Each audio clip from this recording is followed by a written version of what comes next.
오늘은 인공지능, 즉 AI의 현재와 미래에 대한 주요 이슈에 대해 짧게 알아보겠습니다. 현재 인공지능은 의료, 금융, 제조, 교통과 같은 다양한 분야에서 폭넓게 활용되고 있습니다. 의료 진단, 주식 거래, 제품의 품질 관리, 자율주행 자동차 개발 등에 AI가 주요하게 기여하고 있죠. 이러한 기술의 발달은 효율성을 대폭 상승시키지만 동시에 일자리 감소와 같은 경제적 이슈를 낳고 있습니다. 앞으로 AI 기술의 미래를 보았을 때 이러한 변화는 더욱 가속화될 것으로 보입니다. AI는 인간을 뛰어넘는 학습 능력과 자동화 능력으로 새로운 시대를 여는 열쇠가 될 수 있습니다. 그러나 이에 따른 윤리적, 법적 문제들도 함께 대두되고 있습니다. 인간의 사생활 침해 문제, AI의 의사결정 과정이 불투명한 블랙박스 문제 등이 그 예시입니다. 지금 우리가 마주한 중요한 질문은 AI를 어떻게 책임감 있게 발전시킬 것인가? 이를 위해 전 세계 많은 국가들이 AI 윤리 지침을 마련하고 AI 기술의 발전과 적용 속도를 관리하기 위한 노력을 기울이고 있습니다. 하나 확실한 것은 AI는 멈추지 않을 것이며 우리 사회는 AI와 공존하는 방법을 찾아야 한다는 점입니다. 우리가 이 기술을 어떻게 다루느냐에 따라 미래 사회의 얼굴이 달라질 것입니다. 전 세계적으로 기후 변화에 대응하고 지속 가능한 에너지 공급망을 구축하기 위해 많은 국가들이 재생에너지로 전환하고 있습니다. 태양광, 풍력, 수력, 지열, 바이오 에너지는 정부 지원과 기술 혁신으로 빠르게 성장하고 있습니다. 유럽연합/EU는 2030년까지 에너지 사용량의 최소 32%를 재생에너지로 충당하기 위한 목표를 설정했습니다. 독일은 에너지 전환 정책을 통해 2050년까지 재생에너지 비중을 최소 80%까지 높이는 것을 목표로 합니다. 미국은 다양한 주별 재생에너지 목표를 가지고 있으며 캘리포니아는 2045년까지 100% 재생에너지 전력을 목표로 하고 있습니다. 또한 바이든 대통령은 2035년까지 탄소 중립, 전기 생산을 목표로 하는 새로운 에너지 정책을 추진 중입니다. 중국은 세계 최대의 재생에너지 시장으로서 막대한 투자와 정책으로 신재생에너지 분야에서 큰 발전을 이루고 있습니다. 중국 정부는 2060년까지 탄소 중립을 선언하고 이를 달성하기 위한 여러 계획을 추진하고 있습니다. 인도는 태양광 에너지 발전을 확대하고 2022년까지 재생에너지 용량을 175GW까지 증가시키는 야심찬 목표를 가지고 있으며 아프리카 국가들 역시 태양광 발전을 중심으로 재생에너지 활용을 늘려가고 있습니다. 이처럼 재생에너지는 국가마다 다양한 목표와 계획을 가지고 있으며 글로벌 에너지 전환의 흐름에 있어 중요한 역할을 하고 있습니다. 유기농 농업은 자연순환에 의존하며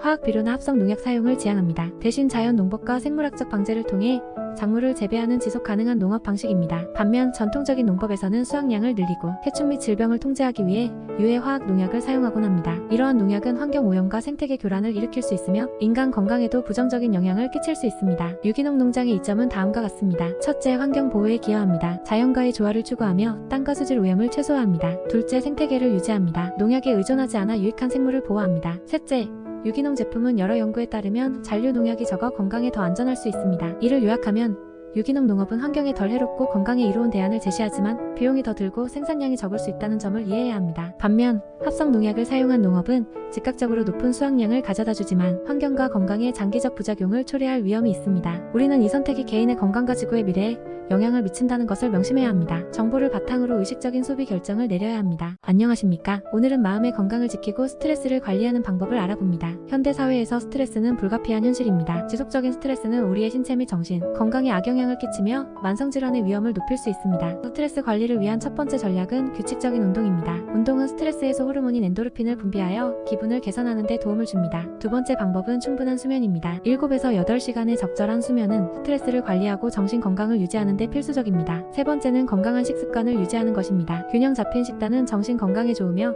카페인과 설탕 섭취를 줄이는 것도 중요합니다. 네 번째는 명상과 호흡 운동과 같은 이완 기법을 실천하는 것입니다. 이 방법들은 마음을 차분하게 하고 스트레스 수준을 줄일 수 있습니다. 마지막으로 사회적 지원과 대화는 스트레스를 감소시키는데 매우 효과적입니다. 친구나 가족과 대화하고 필요한 경우 심리상담 전문가의 도움을 받는 것도 좋습니다. 스트레스 관리는 개인의 삶의 질을 향상시키며 마음의 건강을 지키기 위한 중요한 부분입니다. 위의 방법들을 일상에 적용해보며 삶의 균형을 찾아보시길 권장합니다. 감사합니다. 안녕하세요. 도시 속 쓰레기 문제와 재활용의 중요성을 짚어보겠습니다. 도시는 삶의 편리함을 제공하지만 이면에는 쓰레기 문제가 도사리고 있습니다. 매일 발생하는 생활 폐기물은 증가하는 인구와 소비로 인해 지속적으로 늘어나고 있죠. 이러한 쓰레기는 도시의 환경뿐만 아니라 지구 전체의 생태계에도 악영향을 끼칩니다. 폐기물로 인한 토양 오염, 해양 쓰레기, 그리고 기후 변화로 이어진답니다. 하지만 해결책은 존재합니다. 바로 재활용이죠. 재활용은 자원을 절약하고 쓰레기 매립과 소각을 줄일 수 있는 강력한 방법입니다. 실천은 간단합니다. 우선 폐기물을 올바르게 분리 배출하고 가능한 한 재활용 가능한 제품을 구매하세요. 사용하지 않는 물건은 기부하거나 판매해